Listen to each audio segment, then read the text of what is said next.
안녕하십니까. 폐기물 수집 운반 허가 전문 함광진 행정사입니다.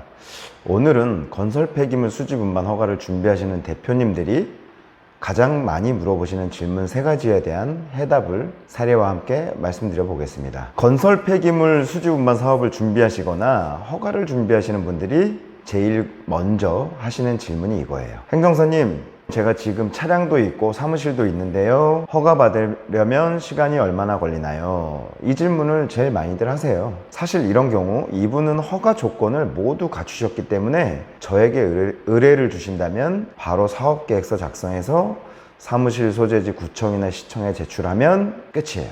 그럼 담당 공무원이 대표자 신원 조회하고 사업계획서를 다른 부서에서도 검토를 받아요. 사업계획서 검토만 대략 한 달 정도 소요돼요. 그리고 사업계획서에 특별한 문제가 없으면 적정 통보라는 걸 받아요. 여기까지가 1개월 정도 되는 것 같아요. 적정 통보를 받는다는 건 뭐냐면 이 사업이 문제가 없으니 이제 허가 신청하세요, 이렇게 답을 주는 게 사업계획서에 대한 적정 통보예요. 적정 통보를 받았다라고 하면 무조건 허가를 받을 수 있는 거예요. 적정 통보 받고 허가서를 준비해서 허가 신청서 제출하면 10일 정도 후에 허가증이 나와요. 그래서 총 한 40일에서 50일 정도 걸린다고 보시면 돼요. 물론 더 빠를 수도 있고요. 대표님 준비 상태에 따라 기간이 좀 달라질 수 있는 거예요. 앞서 제가 말씀드린 사례는 차량이랑 사무실이 확보된 상태라고 했잖아요. 근데 확보가 안 돼 있다면 차량 사고, 사무실 구하는데 시간이 좀 걸리겠죠. 허가를 얼마 만에 받을 수 있느냐는, 즉 내가 얼마나 준비되어 있느냐가 제일 중요해요. 내가 얼마나 준비되어 있는지에 따라 달라질 수 있어요. 그 다음 많은 질문이 허가 기준은 무엇인가요? 이렇게 물어보세요. 건설 폐기물 수집 운반업 허가를 받으려면 크게는 딱 3가지만 준비하시면 돼요. 차량, 사무실, 자본금이에요. 좀 더 세부적으로 보면 건설 폐기물 수집 운반 차량은 아무 차나 되는 게 아니에요. 덤프, 컨테이너, 암롤, 카고, 밀폐식 차량, 탱크로리, 이렇게 법으로 딱 정해진 차량만 가능해요. 반드시 3대 이상 있어야 되고요.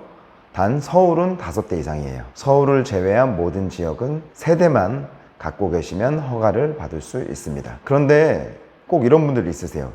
대표님, 저는 2.5톤 트럭 2대 가지고 있는데요, 이렇게 말씀하시는 분 꼭 있으신데요. 2대잖아요. 허가 조건 미달이죠. 무조건 3대 이상 있어야 된다고 제가 말씀드렸죠. 2대가 있으신 경우는 추가로 1대를 사셔야 돼요. 다행히 이 건설 폐기물 수집 운반 차량은 차량 적재 능력에 대해서는 별다른 규제를 하고 있지 않아요. 그래서 1톤이든 5톤이든 2.5톤이든 25톤이든 3대만 갖추면 가능해요. 지역에 따라 어떤 공무원은 1톤 차량 안 된다고 하는 공무원도 있어요. 1톤 차량으로 무슨 건설 폐기물 수집 운반 하나요? 이렇게 말하는 공무원도 허가를 받다 보면 종종 있더라고요. 그리고 이 차량은 내 소유여야 돼요. 빌려서 허가를 받을 수는 없어요. 개인 사업자는 개인 사업자 대표자 명의로 차량이 돼 있어야 되고, 법인 사업자는 법인 명의로 차량이 이전되어 있어야 돼요. 자, 그럼 이게 궁금하시겠죠? 그럼 차는 언제까지 제가 갖고 있어야 되나요? 언제까지 사야 하나요? 다시 한번 강조드리지만 허가는 2단계를 거친다고 했어요. 사업계획서 제출하는 단계, 허가 신청서 제출하는 단계. 처음에 사업계획서를 제출할 때는 내가 1톤 차를 사겠다, 5톤 차를 사겠다, 25톤 차를 사겠다, 이렇게 스펙만 확정하면 되고요. 실제 차량을 매입해야 되는 시기는 적정 통보를 받기 전후, 허가 신청서를 제출하기 전에 차량을 실제로 매입하면 돼요. 그래서 허가 신청할 때 나의 명의로 내지는 법인 명의로 된 차량 등록증을 제출하는 거예요. 그리고 허가 조건 중에 사무실, 법에는 연락장소 또는 사무실이 있으면 된다고 하는데, 실제로 현장에서는 연락장소라기보다는 사무실을 얻으셔야 돼요. 담당 공무원이 그 허가 내주기 직전에 사무실 나와서 실사를 해요.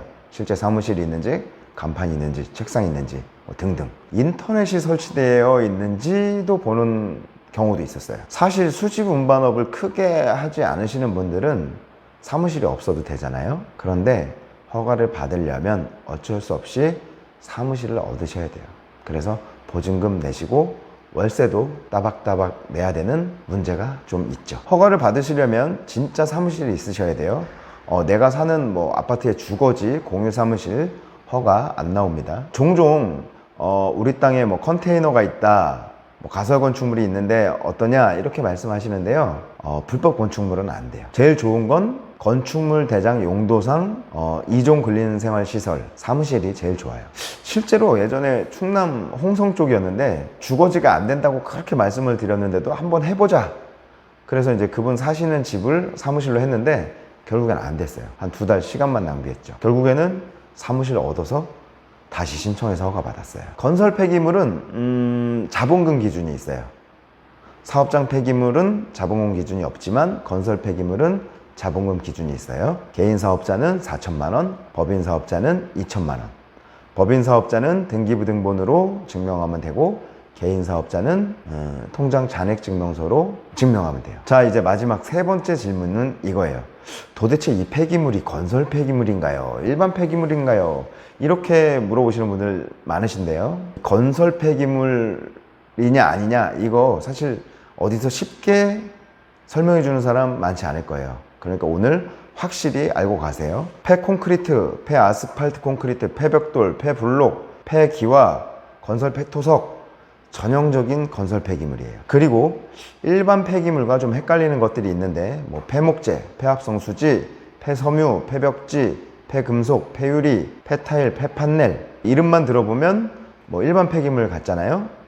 그런데 이것도 건설공사에서 5톤 이상 나오면 건설 폐기물에 해당돼요. 그런데 건설공사에서 나오는 폐기물이라고 하더라도 생활 폐기물이나 지정 폐기물은 건설 폐기물에 해당되지 않아요. 결국 대표님들이 궁금해 하시는 건 딱 세 가지예요. 허가 기간, 허가 기준, 건설 폐기물 구분. 이 세 가지만 정확히 아시면 허가를 받으실 때 불필요한 시간과 비용을 낭비 안 하실 수 있으시겠죠. 여전히 무허가로 아니면 적합하지 않은 허가를 갖고 이 폐기물 수지 운반업 사업을 하시는 분들이 많으세요. 혹시 지금 이 영상을 보시는 중에 우리는 괜찮겠지 하고 생각이 드신다면 제가 볼 때는 위험한 신호 같아요. 빨리 준비하시는 분들이 허가를 빨리 받으시고 허가를 갖추고 일을 하신다면 더 큰 계약, 더 좋은 계약을 따낼 수 있겠죠. 오늘 영상 도움되셨다면 좋아요, 구독, 알림 설정까지 부탁드립니다. 지금까지 함광진 행정사였습니다. 감사합니다.